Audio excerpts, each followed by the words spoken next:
Hello, everyone. I'm so glad you could join me here. I am so excited because today I'm going to be chatting with my good friend and just an amazing speaker and thought leader, and we're going to find out what that means, Neen James. So you're going to find out in a moment when she starts talking that Neen is from Australia, and she's a dynamo, and she's awesome. As a speaker, Neen, she's written a great book called Folding Time, which is all about productivity, and I've read it, and I already apply a few things in my life which really help my productivity. It's a great little book and great resource to help you be more effective and productive. Beyond that, Neen is an impact and influence strategist, and she focuses on productivity. But she's also a partner in Thought Leaders Global, and this is what I really want to dig in with Neen about because this is really cool. And I've chatted a lot with Neen and gotten help on this myself, and it's just this awesome way for people to really well, I'm gonna let you explain it because it's so cool. So first off, welcome, Neen. Thank you for being here. Hey, thanks for having me. I'm so glad to be able to share thought leadership with you. Awesome. Well, I'm good, glad to pick your brain and share what you got with some of the people viewing here. So we both mentioned the word thought leadership a couple times here now. So one of the things you're known for is helping people make money out of their expertise. Right. Can you tell us a little more about that and a little bit more about what thought leadership actually is? Yeah, sure. Thought leadership is a term that gets really mixed reviews. Some people like the idea of calling themselves a thought leader. Some people think that you have to be told that you are a thought leader. So there's mixed emotions around the word. The word was actually coined by Joel Kurtzman years ago. And what the idea of thought leadership is in the community that I'm a part of, it's truly about having unique insights or perspectives in something. It's having the ability to shift industry and shift thinking. And I think that a lot of times what I see is people are not always thought leaders, they're often thought repeaters. Yeah. And that is that they're regurgitating everyone else's stuff. And truly, to be a thought leader is to have something that's uniquely yours, your perspective, your experience, your insights. The key in where I work with people is to make money out of that, to commercialize what you know. That's the key. Okay. Well, let's talk a little bit about that. So there's probably people watching and listening and thinking to themselves, well, I could be a thought leader. I have some expertise. But, I mean, A, to them, it's probably just they take it for granted. And B, they have no idea how to leverage it and actually monetize and commercialize it. So what would you, like if I was that person chatting to you, what would you say? I think it's one thing to know something, it's a completely different thing to be known for something. Mm-hmm. Thought leaders are known for something. It's really clear, Avish, that you're a thought leader in innovation. You've taken your background with improv comedy and your ability with change management and the ability to take change and creativity and package it in a way. You have a very unique perspective on innovation compared to so many people in the market who claim that they're innovation experts. Mm-hmm. So when you think about your background, your experiences that have led you to that place of thought leadership, what we are able to do with people is to take all of their unique experiences, their thought processes, and capture them in a way that they can then package their ideas through models and metaphors using case studies and analysis and be able to deliver them in the world in multiple ways. See, thought leadership, when delivered well, can be delivered in 6 different ways. You could be a speaker like yourself. You speak at a lot of conferences and associations. It could be as a trainer creating half day or maybe even full day workshops for people in your expertise. Maybe it's a mentor mentoring someone in their thought leadership, facilitating a retreat in your area, or maybe coaching. There's 6 different ways where you can take what you know and deliver it in the world. Often I think what happens is people think, oh, well, you've written a book, then that's the only way to deliver thought leadership.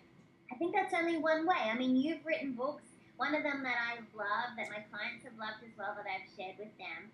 And when you think about thought leadership, it shows up differently for different people. You could be a speaker, an author, a trainer, a facilitator, a mentor, or even a coach. Taking your ideas, capturing them in a way that makes commercial sense, package them uniquely so you can deliver them into the world. It's also about diversifying the way that you do it. That's how people make money out of their expertise. Wow. Well, That sounds like a lot. I mean, it's great stuff. You got models, metaphors, case studies. You've got six different things. So for someone who's watching this and thinking to themselves, yeah, I'd like to learn more, do more. First off, what would you recommend is kind of the first step they should take to get started down this road of building their thought leadership platform? There's probably a message that's been occurring in your life time and time again. We have these lessons that we learned. I remember when someone said to me, "You're really an expert in productivity." And I laughed because I just assumed, because I was productive and I knew how to get things done, I assumed the world knew how to get things Yeah. done. And often our thought leadership is the lesson we've been learning our whole life, or something that's really, really close to us. You've always been naturally funny. You've always been able to make people laugh, and you've always been able to change a situation with improv. And so, this is something that's really intuitive to you. Thought leadership is often something that we are really good at. And it's interesting because we get attracted to that, and we constantly are reading books about it. We love Hmm. articles on it. We're attracted when people speak about it. So, your thought leadership might be really close to you, and you don't even realize it's that close. The ability to take your expertise, your uniqueness, and be able to capture it and package it so that the world then values it, that's the big difference, I think. So the place to start is think about what is it that you really, when you hear about it, it resonates with you. Or if someone else does something and it drives you crazy, I wonder if that's because it's associated with your thought leadership. So we have this lesson we've often been, it's been occurring in our life over and over and over again. It's what I call our unique intelligence. We have experiences, we have things that happen to us that constantly validate that that's your area of thought leadership. Oh, wow. So one more quick question before we kind of give people some resources is this something that anyone can start down the path on, or is this just you're a consultant, so yeah, or you're a teacher, or you've written a book, or can anyone really kind of start down this path and commercialize it? I think there's three kinds of thought leaders, Avish, and it's possibly worth mentioning them because depending on what you're doing as a viewer, where you are in your career and your experience, there are what I call entrepreneurial thought leaders. An entrepreneurial thought leader, we use that word differently than maybe the world uses it, and that is that an entrepreneur in our thought leadership community is really someone who wants to start, grow, and exit a fast growth business within 5 years. Hmm. So, an entrepreneurial thought leader would use thought leadership in a way that would help them to market their particular practice to create a very unique spin on what it is that they offer. That's what I'm going to call an entrepreneurial Hmm. thought leader. An entrepreneur is someone who, we know these kinds of people, they're constantly starting things and constantly coming up with great Yeah. ideas. This is a way for them to capture that. There's also what I call an intrapreneur. An intrapreneur is someone who's an entrepreneurial thought leader. They are employed by a corporation and they are often the go to people in that organization. Someone who's done a brilliant job of building thought leadership in the company is John Chambers at Cisco. What Hmm. he's created is internal thought leaders, and he sends them out to conferences to speak and represent Cisco. But they are brilliant in their area of thought leadership. So you can also be an intrapreneur. Hmm. The people that I work the most with, and some of the people that are my favorites when I work one on one with thought leaders or when I do my group programs, is what I call an infopreneur. And if you take the combination of information and entrepreneur and you smush them together, that's how we come up with that term. An infopreneur was someone like you, Avish, that you had all this great information, all these experiences that you then took and you were able to take all that information and then commercialize it so that your clients really benefited. So it's people who have unique information and experiences to share. I love working with infopreneurs. They are some of my favorite people. Speakers, authors, trainers, consultants.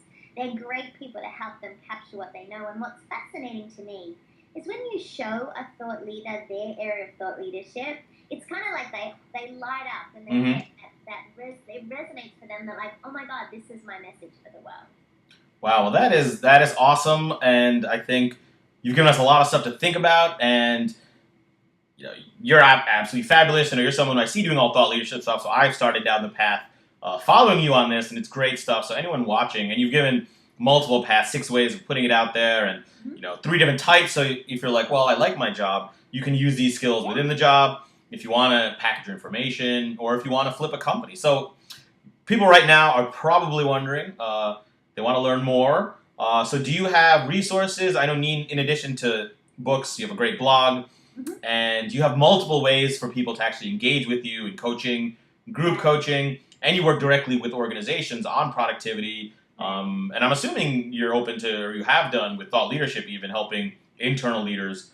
If someone's got a company that wants to do that. So if someone wants to learn more about you, either to check out some of your free stuff, buy some of your products, or engage you as a in one of those six ways of delivering your thought leadership, how would they do that?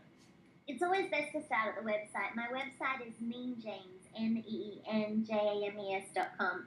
There's a tab there for thought leadership. You're welcome to go there and you can download a free chapter of the book, which is called Sell Your Thoughts. This Oh, book is great. brilliant for people who want to commercialize what they know in their head. Mm-hmm. You can also find on the website a book called Thought Leaders. So these two books, while they're not available in America, I have a supply of them.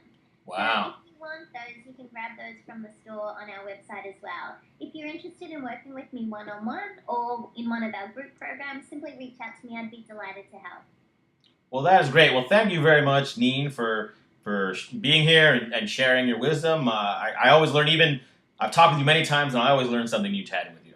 Neat. Well, thanks for having me part of your show. All right.